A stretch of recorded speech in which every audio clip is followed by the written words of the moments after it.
Was a girl running in a group. She had a high-speed motor in a 40 Ford coupe. She had a racing cam and a supercharged. Look at Buddy, hot rod and large. She's a hot rod. She's a hot rod. We got to talk about the 800-pound gorilla in the room, and that's the price of cars vis-a-vis the people that are keeping their cars too long. Right. Well, okay, so first of all, Chuck, how many miles you got on your Escape? A lot, and because I have the best mechanic on this side of the Mississippi. How you've so had we're at like 250 or so. Okay. But again, it runs. I mean, besides normal maintenance, I come see you. Hey, George, there's a noise. Hey, the check engine light came on. You take care of it. We fix everything. We fix everything, right? I understand, and we have. And it Rick Federici ran his. Our boss ran his Jeep 550,000 miles. Yeah. I kept that thing bubble gum and baling wire. But like you said, I mean, it's just a matter of keeping, especially living up north with the frame and stuff like that.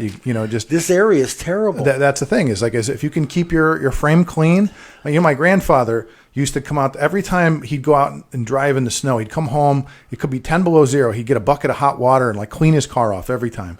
Like some of these things I learned from him. Well, yeah, we have a car wash down the street here that has the under car wash. Right. I go and get it done, and then I zap under me, and we park underground here. So you don't think it's nice and dry? So that's not a scam, though. Then no, absolutely not. Okay. That's absolutely worth it. Believe me, I have replaced so many brake lines from rotting away, fuel lines rotted away. Well, you saw my exhaust system the other day rotted away. Literally fell off. I had to get it replaced. Yeah, it was hanging down. Yeah, it's just, and you don't see that anymore. Exhaust systems last the life of the car, but we're extending the life of the car. We're on the second or third life of this car. Yeah, we're on the third life of the doggone car. Right. But try and buy one. But here's the problem, though. I mean, so this becomes this chicken or the egg now, is this idea of, well, okay, maybe at some point you'll say, hey, maybe it's time to go get a new car. And I go to the dealer, I go, okay, we'll sell you a new car, 50% over sticker.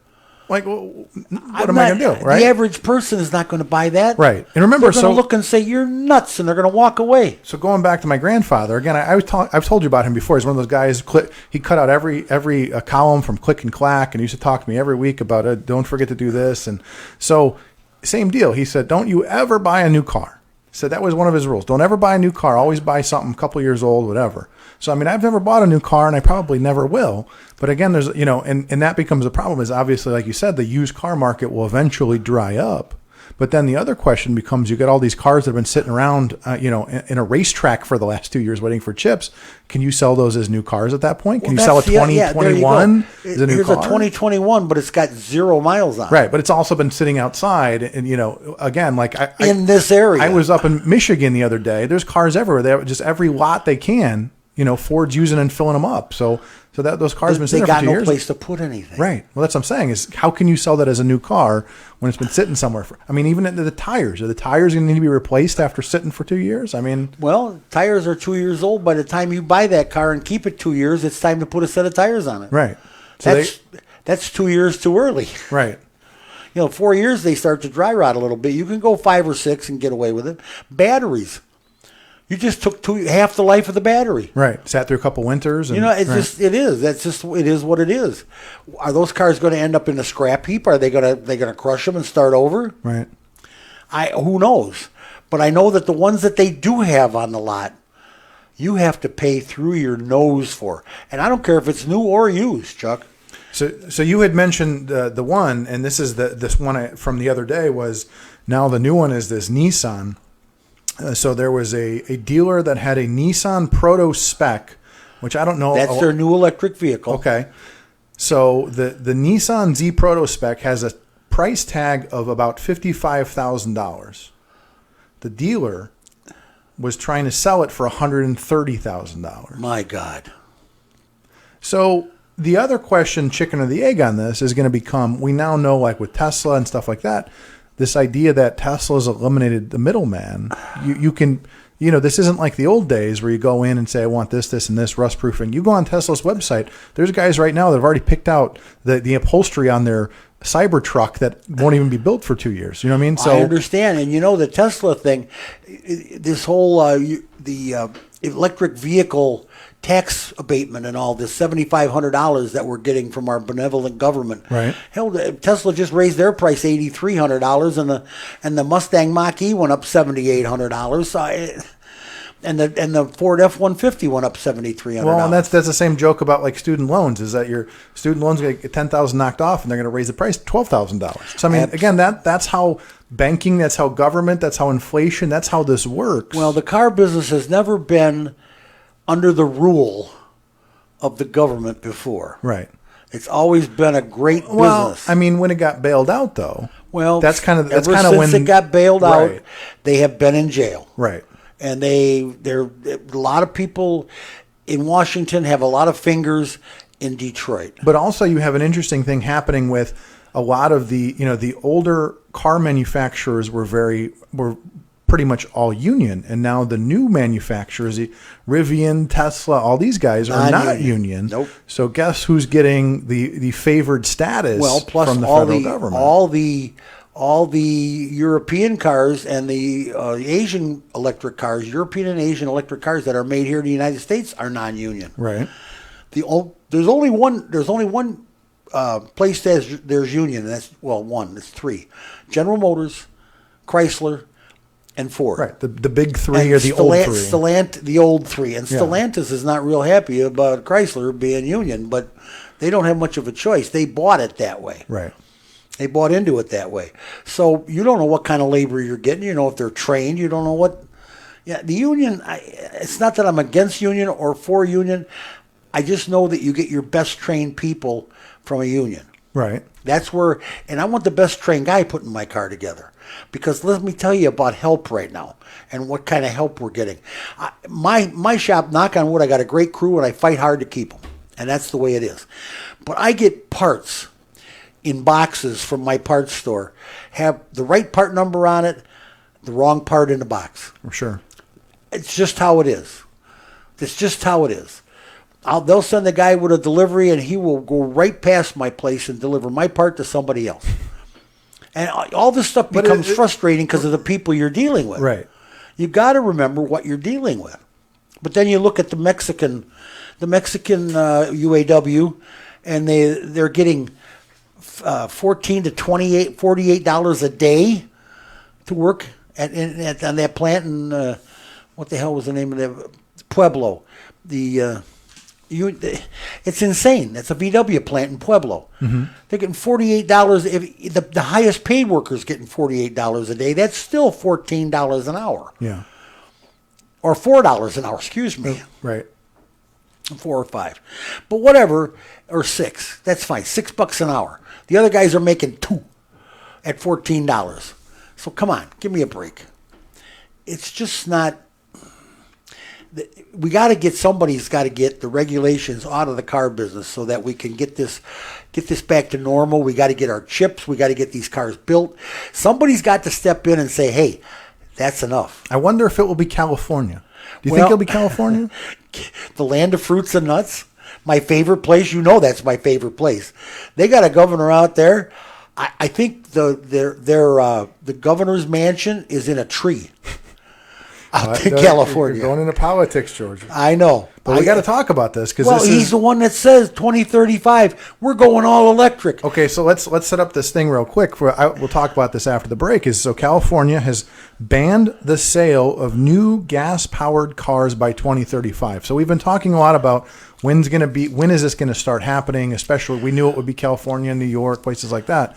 Now we have an actual date from California. Where is the headline that says the governor from his treehouse says we're going to build a better electrical grid? Well, and that becomes the discussion, is the state that kind of has the most problems with electricity and natural disasters. The worst problems with electricity. They have none. It's a disaster out there. Every time the Colorado River spits, they got no electricity. Well, and so you've got an interesting problem happening now with, you have hydroelectric, you've got a lot of water issues.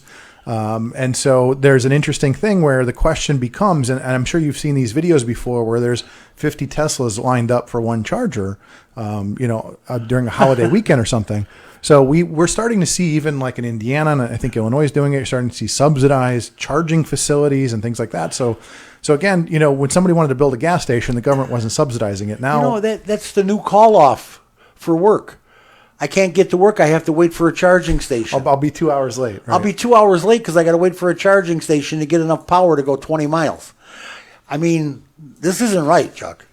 Well, so that'll be the question: is this going to lead to the innovation to fix it, or is California going to find itself in a huge mess come 2035? They're already in a huge mess. A bigger, worse. And the mess is going to be, it's going to be a hot mess come 2035 because he's not going to have charging stations. Plus, he's not going to have enough electricity to feed the charging stations he's got. I'm telling you, the guy lives in a tree. So they've got 10 years or so to come up with the innovations to make this 10, 12 happen. years to come up with the right, to build how many millions of chargers? Millions. If you have a population of 20 million people, 10 of them got to be driving. Come on. Well, and so that becomes the next question when we talk about things like mass transit and even bike trails and stuff like that. Is the plan to get you out of your car and to get you to start taking the bus and start taking the train? So that's part of the bigger picture. Is the plan to get half of those people, especially California? You've seen they have the worst traffic in the world. Oh, they have the terrible. But they have no public transportation, and they have no trains. And are they going to build any? How right now they're trying to build a high-speed rail. It's billions and billions of dollars over budget. So they're not going to have that done in 10 years. No, you think their budget is right in California? No, it's not. It's not, and it's never gonna be. Okay, not until things change drastically out there. 2035, all electric. That ain't gonna happen.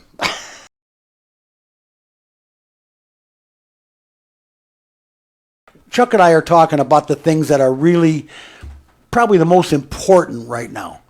The most important right now. People are some of their cars.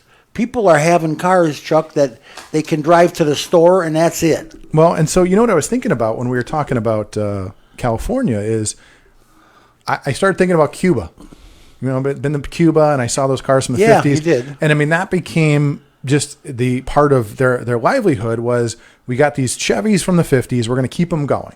And I mean, even like when you go there, the outsides always look pretty. The interiors are a mess. They never tell you that part. When you look in the backyards and there's all these cars taken apart from using for parts cars. And I told you, I mean, we went by a shop and there was literally just guys out there just cutting hoses and just cobbling together whatever they could, replacement coolant hoses, whatever. So I think that's probably what you're going to end up seeing. Is remember that they didn't say we're banning the car, we're banning the sale of the car. Yep. So you're going to end up with California's going to end up like Cuba. You're going to have the last gas cars that get made in 2030 or whatever that they're buying 2032. They're banning the sale. Are they going? But they're going to keep those for 30 and 40 years. Are they going to close all the gas stations? Well, and that becomes the next question: is then what is that process going to look like? And I used the example before. It's like going from leaded to unleaded gas. What's that transition going to look like, and how long is it going to take? I don't think that's a big problem. This is like apples and oranges, though. Okay. This is like spend $100,000 or better on a car, or buy a gas car. Go to Colorado, buy a gas car, and drive it down here.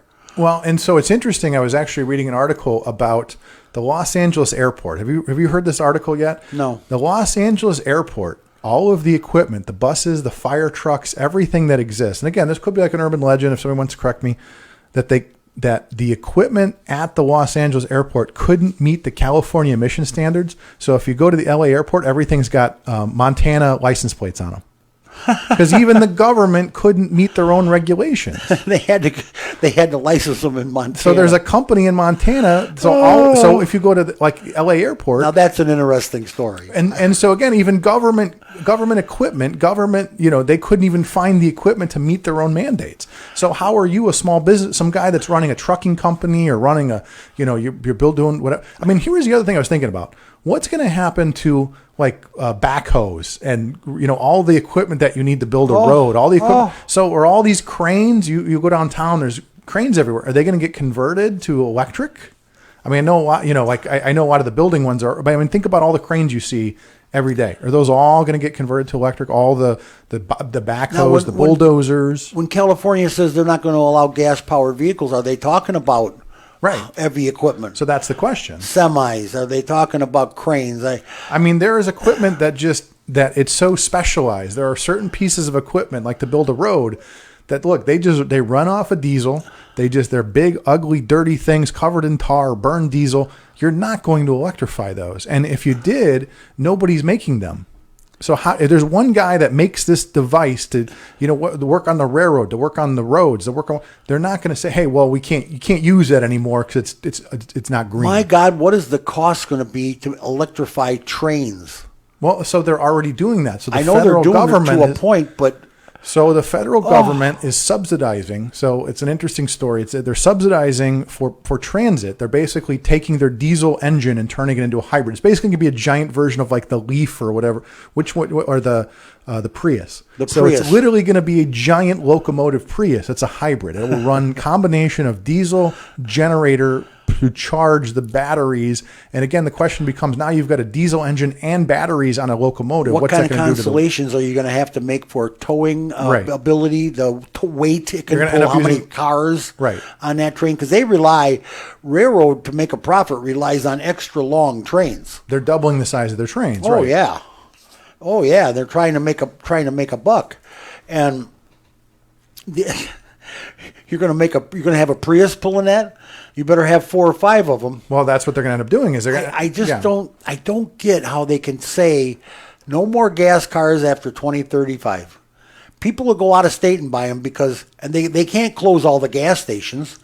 Well, and remember, how can a government close all the gas stations? My philosophy on banning things: when you ban something, you create a black market. So you're really going to have guys like going to Las Vegas and bringing back barrels of gasoline. You know what I mean? You're going to have instead of back in the old days, you had the bootleggers. Now you're going to have the gas bootleggers. The gasleggers, going down to Mexico and bringing gasoline back, hidden in barrels or something. Oh yeah, because Mexico doesn't care. Right. We're the only country in the world that cares about this. Well, but you know that. Right. And that's what I'm saying, is that you're going to end up creating this huge black market for people that want to keep their gas vehicles. People are going to be like rum runners bringing them gasoline. China only wants electric vehicles because they don't have enough gas. They don't have enough oil. Right. That's the only reason. They don't have an infrastructure either. So what they do, they went out and built a half a dozen more coal plants. They're building one like every month now, right? Yeah, they're building plants to generate electricity, puking all that nasty stuff up in the air, and they don't care.